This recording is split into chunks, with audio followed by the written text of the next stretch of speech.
আসসালামু আলাইকুম প্রিয় দর্শক। আজকে 10ই জানুয়ারি 2025 এর সময় টেলিভিশনের একটি টক শো নিয়ে একটু আলোচনা করতেই চাই। এবং সেখানে মূলত মুখ্য সংগঠক বৈষম্য বিরোধী ছাত্র আন্দোলনের নেতা আব্দুল হান্নান মাসুদ সাহেবের আসলে কিছু ব্যাখ্যা নিয়ে একটু কথা বলতে চাই।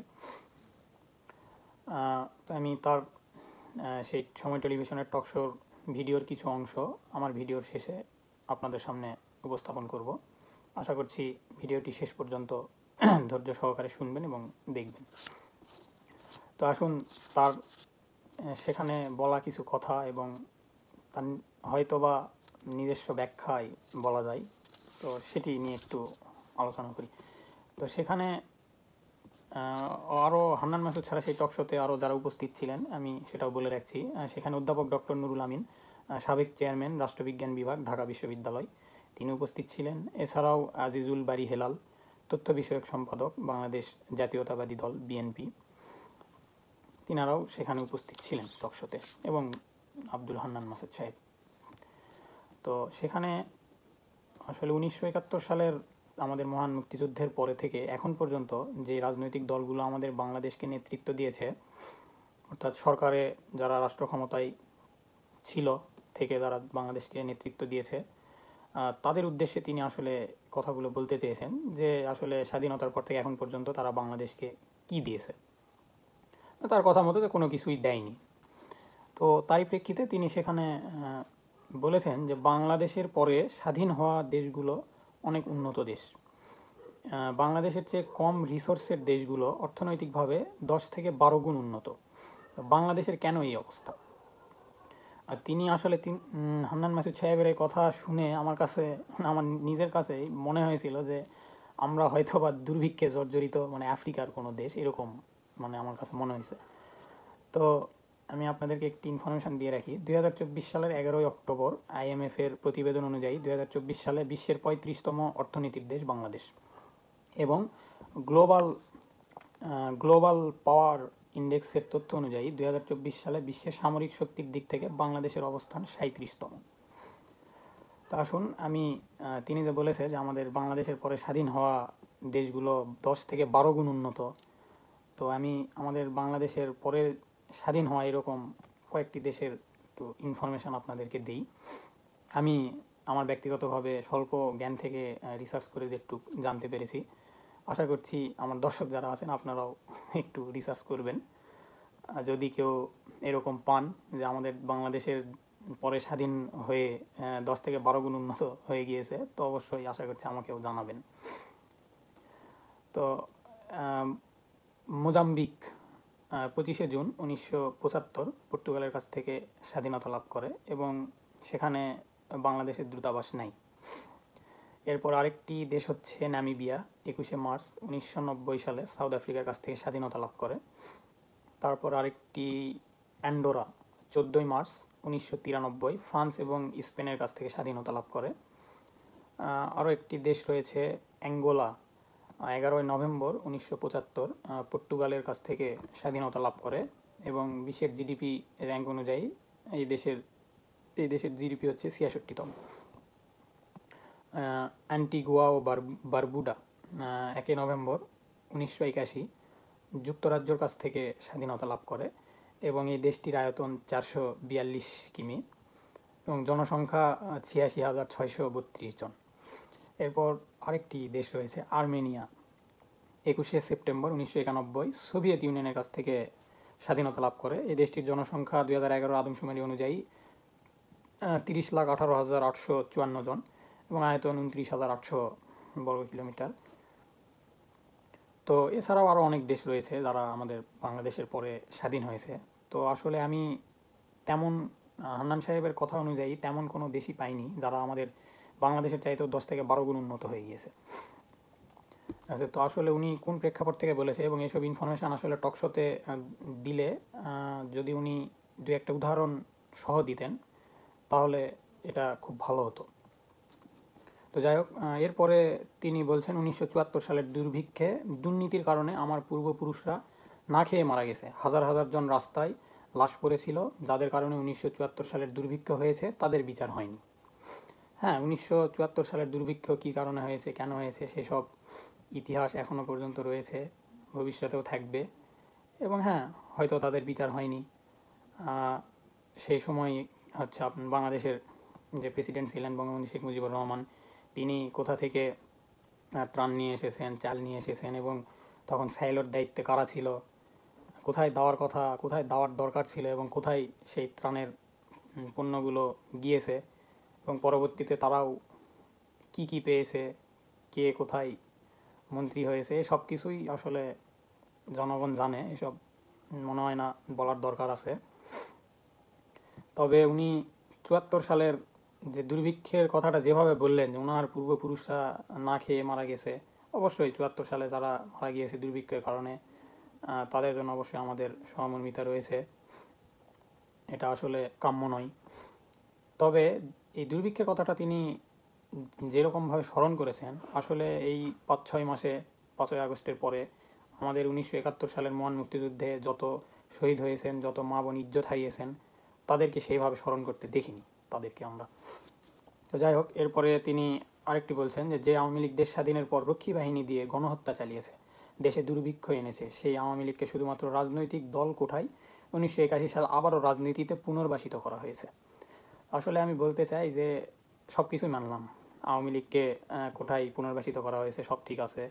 তো এখন এখন কি কোঠা নাই? বর্তমানে কি কোনো কোঠা নাই?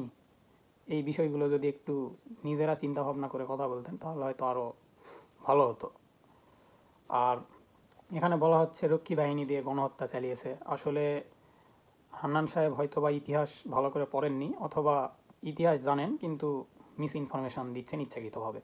কারণ রক্ষী বাহিনী কেন গঠন করা হয়েছিল, কি হয়েছে না হয়েছে 72 থেকে 75, সেটি অনেক বড় কথা, আমি সেদিকে যাচ্ছি না। আমি শুধু একটা বিষয় বলে রাখি যে 1971 সালে আমাদের মহান মুক্তিযুদ্ধ হওয়ার পরে এবং আমাদের বিজয় লাভ করার পরে আমাদের বাংলাদেশের যেই সামরিক বাহিনীতে যে মেন যে ব্রেনগুলো ছিল, সেই ব্রেনগুলো কিন্তু ছিল পাকিস্তান মিলিটারি একাডেমির। তো এতটুকুই। এবং পরবর্তীতে রক্ষী বাহিনী কেন গঠন হয়েছিল এবং কাদের হাতে 15ই আগস্ট বাংলাদেশের স্থপতি বঙ্গবন্ধু শেখ মুজিবুর রহমান সহ তার পরিবারের 19 জনকে নির্মম হত্যার শিকার হতে হয়েছে, সেটি আশা করছি সবাই জানেন, এসবের বলার প্রয়োজন নাই। আর এরপরে আর একটা বিষয় হচ্ছে, হান্নান সাহেব টকশোর পরের দিন সম্ভবত একটি হয়তো বা কোনো একটা অনুষ্ঠানে বা মিডিয়াতে দেওয়া বক্তব্যে তিনি বলেছেন যে মানুষকে দাস বানাতে চাওয়ারাই প্রোক্লেমেশন চায় না। তো এই 72-এর সংবিধানের কথা মূলত উনি বুঝিয়েছেন। 72-এর সংবিধানের মাধ্যমে আসলে কোন উপায়ে কিভাবে মানুষকে দাস বানানো যায়, এই বিষয়গুলো একটু খোলাসা করে মানুষকে বোঝানো উচিত। আমি নিজেও বুঝতে পারছি না আসলে 72-এর সংবিধান দিয়ে কিভাবে মানুষকে দাস বানানো যায়।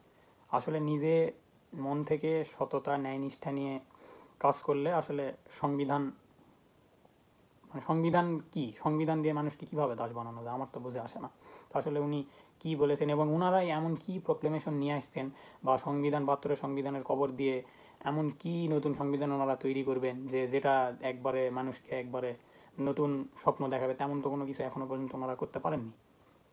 মানুষ গ্রহণ করবে, আমি যে একজন সাধারণ মানুষ, আমি যে গ্রহণ করব, আমাকে আপনি বললেন 72-এর সংবিধান ফেলে দিতে হবে, 72-এর সংবিধান ভুলে যেতে হবে। হ্যাঁ, তো আমাকে ওর চাইতে বেটার একটা কিছু আমাকে দেন আপনি, যেটা পেয়ে আমি 72-এর সংবিধান ভুলে যাবো। আপনি তো সেটাও দিতে পারছেন না। তো এসব তো কথা আপনি দিতে পারছেন না, সেটা আপনি কি দিবেন, নতুন কি স্বপ্ন দেখাচ্ছেন, আপনি সেটা মানুষের কাছে গ্রহণযোগ্য হবে কি না, এসব কোনো কিছু করতে পারছেন না। আপনারা 72-এর সংবিধান ফেলে দিবেন, আওয়ামী লীগকেও প্রাসঙ্গিক করে দিবেন, আওয়ামী লীগ দেখলেই পিটাবেন।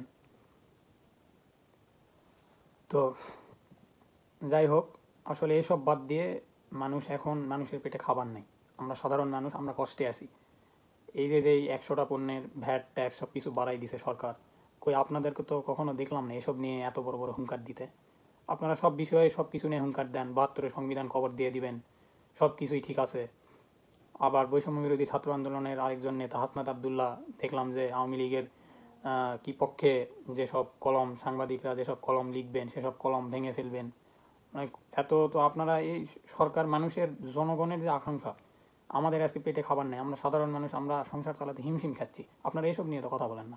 বাহাত্তরের সংবিধান, 72-এ হচ্ছে রক্ষী বাহিনী কী করেছে, 75 পর্যন্ত কী হয়েছে, ওইসব দিয়ে তো আমাদের সাধারণ মানুষের তো কোনো লাভ নেই। আমাদের তো এখন বর্তমানে আমাদেরকে বাঁচতে হবে, খেয়ে পরে আমাদেরকে বাঁচতে হবে, আমাদেরকে এখন সচ্ছলভাবে আমাদের পরিবার পরিচালনা করতে হবে, আমাদের সংসার চালাতে হবে, এইসব আমাদের জরুরি। 72 থেকে 75, 74, 72-এর হচ্ছে 75 পর্যন্ত কী হয়েছে, তারপর 74 সালের দুর্ভিক্ষে কারা দায়ী ছিল সেসবের বিচার এখনও হয়নি, সেগুলো আমাদের কাছে জরুরি না। আমাদের কাছে এখন বর্তমান জরুরি এই যে ভ্যাট ট্যাক্সের বোঝা, এইসব বোঝা জনগণের কাছ থেকে নামানো। আমরা একটু কম দামে একটু জিনিস কিনতে চাই, একটু শান্তিতে খাইতে চাই, শান্তিতে একটু জীবনযাপন করতে চাই।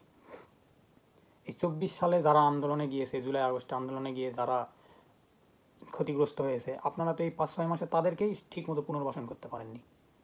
তাদের উপরে যারা নির্যাতন চালিয়েছে, যারা গুলি চালিয়েছে, সে যেই হোক, পুলিশ হোক, আওয়ামী লীগের নেতা হোক, মন্ত্রী হোক, এমপি হোক, যেই হোক, আপনি নিয়ে এসে বিচার করেন, আমাদের কোনো সমস্যা নাই। আওয়ামী লীগের মন্ত্রী হোক, এমপি হোক, শেখ হাসিনা হোক, যেই হোক, যে দোষী সে দোষী, আপনি দোষীকে নিয়ে এসে বিচার করেন, কোনো সমস্যা নাই আমাদের। তো আপনি তো এই 6 মাস আগের ঘটনারই আপনি সুষ্ঠু বিচার এখনও পর্যন্ত করতে পারতেছেন না। আপনি পড়ে আছেন 72 থেকে 75 পর্যন্ত কী হয়েছে, 74-এর দুর্ভিক্ষের জন্য কারা দায়ী ছিল, তাদের বিচার আপনি করবেন, এগুলো নিয়ে। এগুলো তো আমাদের এগুলোর দরকার নেই। 74-এর দুর্ভিক্ষ কার কারণে হয়েছে, কী কারণে হয়েছে, ওইসব শুনে আমার এখন লাভ কী? যাই হোক, সর্বশেষে একটি কথা বলতে চাই, রাজনীতি সবসময় মানুষের কল্যাণে হওয়া উচিত এবং দেশের স্বার্থে, জনগণের স্বার্থেই হওয়া উচিত। এবং আগামী যারা চিন্তা করছেন যে ভবিষ্যতে রাজনীতি করবেন বা নিজেদেরকে রাজনৈতিক নেতা মনে করছেন, তারা আসলে সর্বপ্রথম জনগণের স্বার্থ, দেশের স্বার্থ এবং জনগণের ভালো থাকার কথাটাই মাথায় রাখা উচিত। কারণ রাজনৈতিক নেতা মানেই শুধু নিজের উন্নয়ন না, রাজনৈতিক নেতা মানে জনগণের উন্নয়ন, জনগণের সেবক। এই কালচারটা আমাদেরকে গড়ে তুলতে হবে। ধন্যবাদ সবাইকে। আল্লাহ হাফিজ। আসসালামু আলাইকুম। বাংলাদেশের পরে স্বাধীন হওয়া রাষ্ট্রগুলো উন্নত দেশ, বাংলাদেশের চাইতে কম রিসোর্সের দেশগুলা অর্থনৈতিকভাবে বাংলাদেশের থেকে 10 গুণ 12 গুণ উন্নত। বাংলাদেশের কেন এই অবস্থা? আমি তো বলতে চাচ্ছি ঠিক আছে, রাজনৈতিক দলগুলো ভালোভাবেই দিয়েছে, আমাদেরকে অনেক কিছুই দিয়েছে, কিন্তু কথা হচ্ছে আমি জনভোট থেকে ভোট দিতে পারিনি এবং আমার ভোটাধিকারটাও রাজনৈতিক দলগুলো আদায় করে দিতে পারে নাই। আমি তো বলতেছি ঠিক আছে, বাংলাদেশ আমার পূর্বপুরুষরা না খেয়ে দুর্নীতির কারণে 74-এর দুর্ভিক্ষে আমার পুরুষরা না খেয়ে মারা গিয়েছে, হাজার হাজার জন রাস্তায় লাশ পড়েছিল, যাদের কারণে এটা হয়েছে তাদের বিচার হয় নাই, যাদের কারণে 74-এর দুর্ভিক্ষ হয়েছে।